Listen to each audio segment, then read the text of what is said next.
一路行一路講。大熱天時，我哋行一段有樹蔭嘅路咧，大約係10公里左右啦。我而家喺火炭站嘅 B 出口，喺呢度行過去大埔墟站啊。當然唔係行鐵路啦。咁我哋出咗嚟 B 出口之後呢，我哋就即刻轉左。咁行一小段呢，就會見到一條火炭嘅明渠噶啦。嗱，幾十步之後，我哋嚟到呢度咯。你見到下面啲水都係比較污糟一啲嘅，唔係太離譜。咁我哋喺呢度行過去啊。咁過一條橋先講啊。嗱，我哋過咗橋之後呢，一路沿住呢個明渠嘅旁邊呢，一直向山嗰個方向行呢。我哋一條直路方向唔變嘅，行咗大約100零米之後呢，就嚟到呢度有個燈，咁我哋就過馬路。我哋一條直路咁行啦，咁沿途會經過左手邊呢個藍色玻璃幕牆嘅沙田商業中心嘅。嗱，頭先我哋火炭站嘅 B 出口一路行過嚟，一條直路沿住呢條叫火炭路咧，行咗大約800米左右啦。嚟到呢一度呢，你前面就見到有山嘅。咁喺左手邊呢，你見到呢啲白色嘅樓就係晉陽村啦。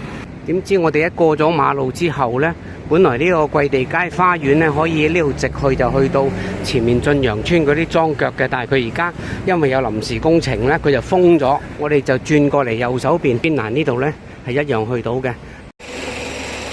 呢度就係晉陽村啦。我講嗰啲莊腳呢，就喺呢度啦。咁我哋呢度行多幾十步向前呢，就有條樓梯，短短地，我哋行上去先啦。嗱，就喺呢度啦。咁喺呢度入山呢，我哋第一站呢，就係會攀升上去299海拔嘅龜山啦。地圖上未必有顯示龜山，但係佢會顯示呢，由晉陽村或者貴地村呢邊上去嘅299米海拔啦。有閘啦，你入晉陽村你又唔入嘅，你喺呢個邊欄呢，樓梯呢度上山。我呢度拍多少少啊，驚你呢行入嚟有啲驚，究竟呢行唔行得啊？係咪私人地方？其實冇問題嘅，呢個山徑嚟嘅啫。嗱，我哋上完幾十級樓梯之後呢，就有呢一條窄窄地嘅石屎路呢，係民居嚟嘅。我哋又唔好嘈住人嚇，細聲少少，繼續向前行啦。過咗幾十米嘅民居呢，我哋行多少少樓梯，呢度黃黃黑黑咁幾靚嚇。頭先我話第一站係龜山啦，咁跟住我哋呢喺300零米海拔嗰度呢遊走，咁會行過去呢個草山山腰，然後呢再經過部分嘅四色林徑，咁最後呢就係會由荔枝山呢係行野路落山去返大埔墟站嘅。嗱，嚟到呢度應住呢棵樹，同埋應住呢一個三叉路口嚇。我哋如果直去係蚊坑嗰邊，依然係可以呢係上返草山啊或者四色林徑嗰邊嘅。咁但係今日呢，我哋想先苦後甜，我哋呢行少少艱難啲嘅攀升。雖然話距離係10公里左右啦，但係呢應該係頭2-3公里會係比較曬啲嘅，冇樹蔭嘅。跟手嗰7-8成嘅路呢，都係有好多樹蔭嘅。沿住樓梯上嚟，見到前面呢啲咁嘅村屋呢，佢就係貴地新村。嗱，我哋唔入村，但係喺佢個村嘅邊欄度呢，就係沿呢個樓梯一路再上，沿住左手邊嘅貴地新村嘅邊欄呢，一路咁行，就嚟到而家呢一個呢，就係好似水務設施嘅呢度去水渠咯。咁你見到呢，就係有樓梯嘅嚇，我印象中好似200級度啦。喺呢度上一上呢，跟住我哋就離開樓梯噶啦。今日30幾度嘅氣溫，上山北京係有啲喘氣啦。行咗200零級嘅樓梯上到嚟盡啦，冇再有任何樓梯啦。我哋喺呢度呢，就係見到冇箭嘴嘅，不過你明顯嘅山路咯，亦都冇絲帶，咁啊問題唔大嘅。咁啊照行上去啦。你而家睇睇咧，鏡頭前面嘅泥路呢，係有啲滑，同埋佢都幾斜下嘅。你要一步一步咁樣咧行上去，即係我所講嘅呢條山路嘅先苦後甜呢。最苦呢就係其實而家呢一段咯。第一就曬住太陽，第二呢就係好斜下嘅，第三呢有啲滑。大家睇下頂唔頂到啦嚇。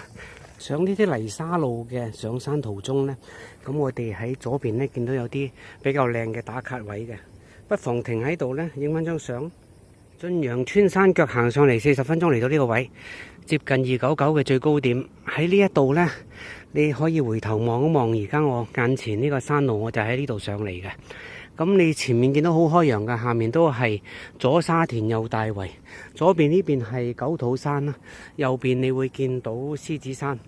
咁我哋呢，就再去個最高點睇睇呢，嗰度有冇標高柱啊？以前就冇嘅，我相信而家都唔似會有。咁我哋行多幾步啊！嗱，地圖顯示嘅最高點299米海拔呢，係冇標高柱嘅呢個位。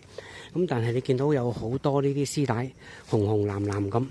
咁我哋呢，就一路向住前面嗰個方向望過去呢，嗰個就係草山啊、交叉石啊。咁左手邊嗰個交叉石嗰前面正前方就係草山。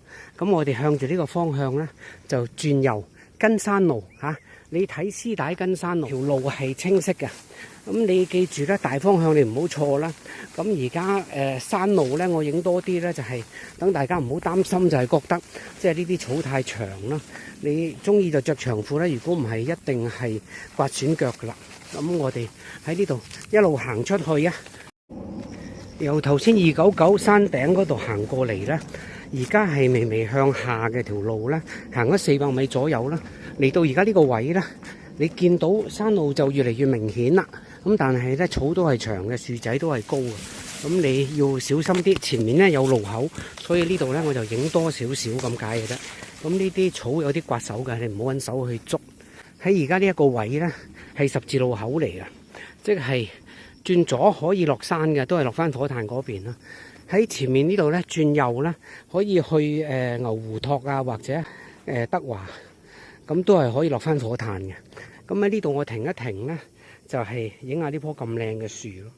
你覺得呢棵咁靚嘅樹咧似唔似蘭花？呢個叫做龍舌蘭喎，即係龍嗰一條脷啊！嗱，我哋頭先咧係喺呢個龍舌蘭嘅後面嗰邊嘅嗰個山咧，即係而家啲樹後面嗰個山咧，一路行過嚟嘅。咁嚟到呢度咧係283米海拔啦。我哋咧就直接咧係喺呢個龍舌蘭呢個位，我哋咧就唔轉右又唔轉左，我哋咧係一路直去，就上呢度呢啲黃泥嘅路。咁一上咗去咧，咁我哋咧就係走入容易走嘅路啦。而家望嘅景係靚，同埋咧而家行嘅山徑咧係輕鬆好多好多嘅。前面個電塔咧就係交叉石啦，或者 X 石啦，喺嗰度可以 X 石隻咧呢度。一路由一個電塔行到另一個電塔，然後再落翻去，都係可以落翻去火炭嘅。咁但係都係辛苦啊！嗰條路好迷添，唔似得咧我哋今日行嘅路咧係好清晰嘅。好啦，行前少少，我哋嚟到呢一個紅紅地色嘅電塔啦。咁我哋咧喺佢旁邊有條山路嘅。嗱，當然係穿過塔底啦，但係都係喺佢嘅旁邊啦。呢邊右邊手咧，你貼過去行個山路啦。你睇我而家嘅山路又靜又冇人，環境又靚，唯一就係天空有陣時會聽到飛機聲。嗱，我哋好快嚟到呢個大草地啦，即係嚟到呢度要注意啦，我哋係要喺前面轉右嘅。嗱，喺呢度如果我哋向左咧，會去嗰啲坳背灣啊，落翻黃竹洋嗰邊都係火炭。咁我哋咧前面呢個大草地，我哋貼住個右一路咁行咧，你喺前面貼右又得，而家貼右又得，冇所謂嘅。咁喺呢度咧，你依然可以喺前方咧係落翻火炭，經嗰個牛湖托嗰邊。但係咧，我哋今日咧係會經呢個四色林徑啊。喺呢棵枯樹都幾靚喎，值得打卡喎。過咗棵枯樹咧，向前行多30步到咧，又見到呢啲人咁高嘅龍舌蘭咯。啊，呢邊呢啲仲新鮮啲、靚啲添，好厚葉啊！嚟到呢度陰暗啲嘅地段，因為啲樹比較高啲，同埋啲竹林咧，嗰啲竹係比較高啲。你見到咧右邊有一條分岔路細啲、窄啲嘅，喺嗰度可以落翻去牛湖托啊、德華學校啊，啲廢校嚟㗎啦已經。咁喺嗰邊你亦都可以落翻火炭嘅。咁我哋唔好理佢，我哋係直去啊！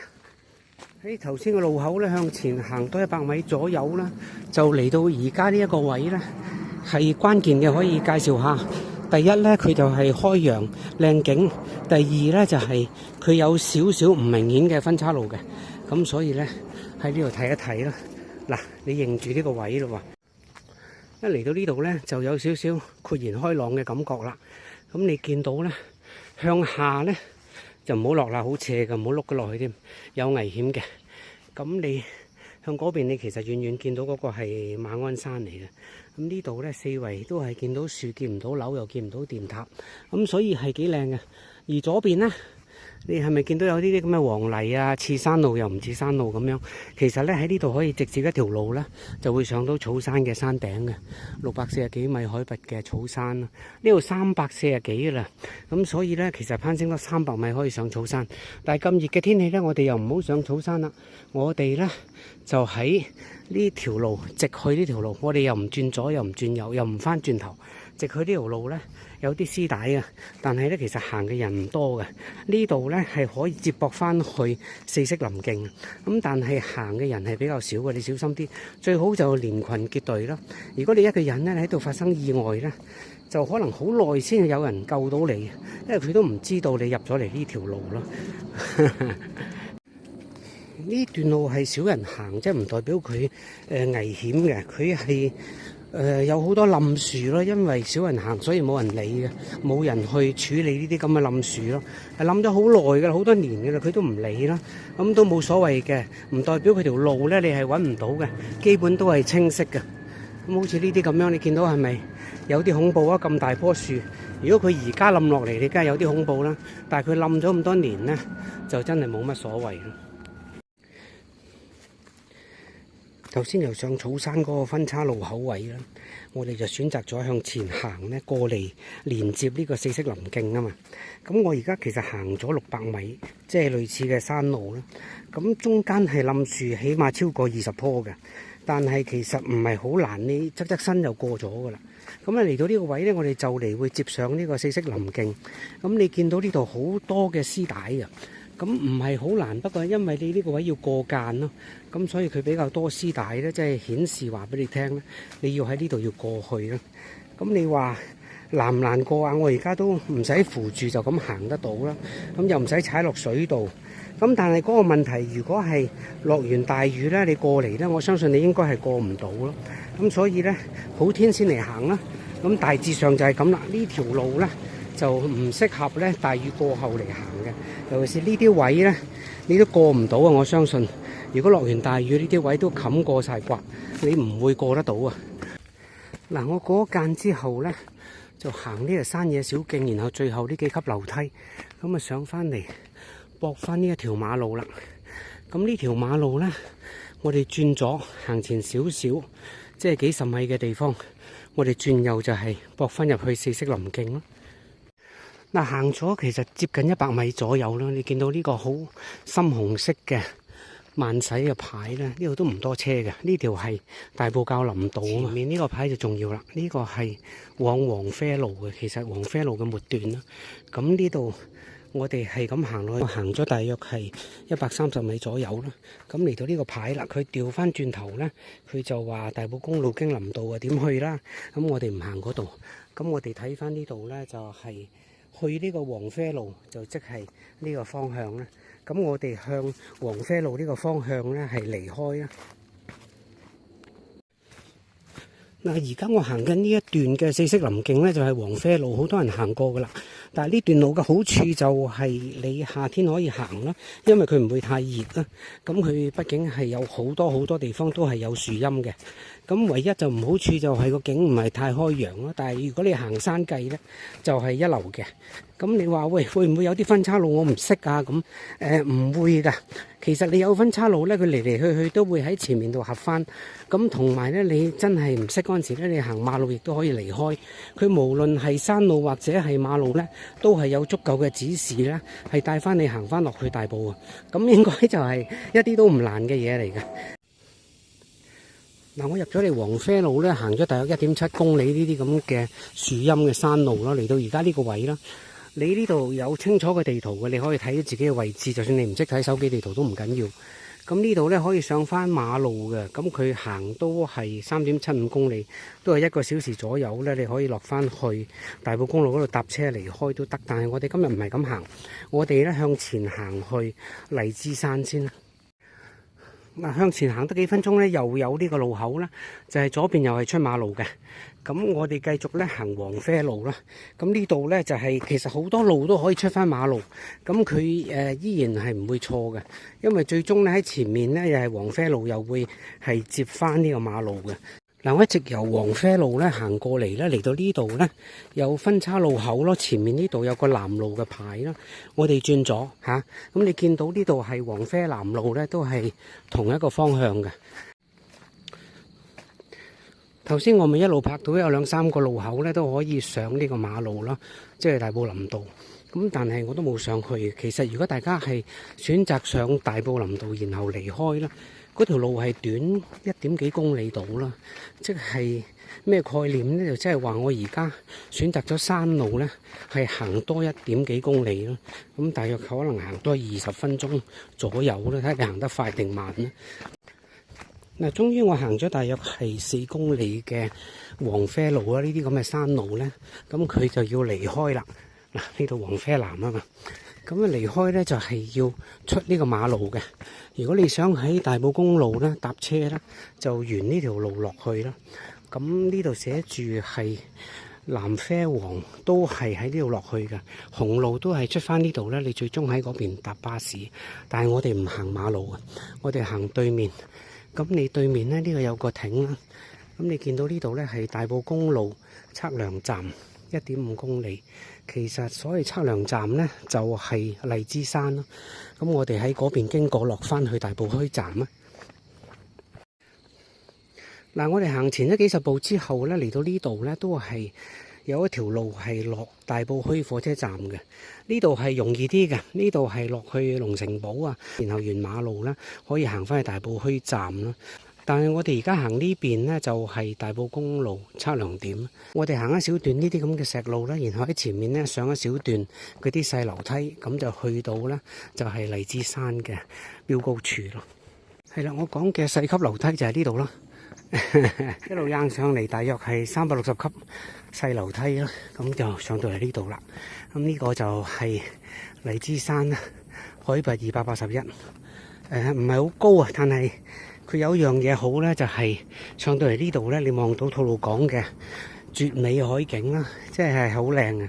你見到對面嘅八仙嶺啊，同埋慈山寺個觀音，下面咧吐露港都係好開揚。呢個位係真係一流嘅，打卡一流。好啦，影完呢個吐露港咧，咁我哋咧又翻轉頭呢度咯。嗱，講下點樣離開先。頭先我哋行嗰300幾級樓梯咧，就喺呢邊上嚟嘅，即係有呢啲石欄杆呢度喺呢度上嚟嘅。你亦都可以喺呢度走，呢度走如果落雨天好滑嘅，會出事嘅，跣到你死嘅。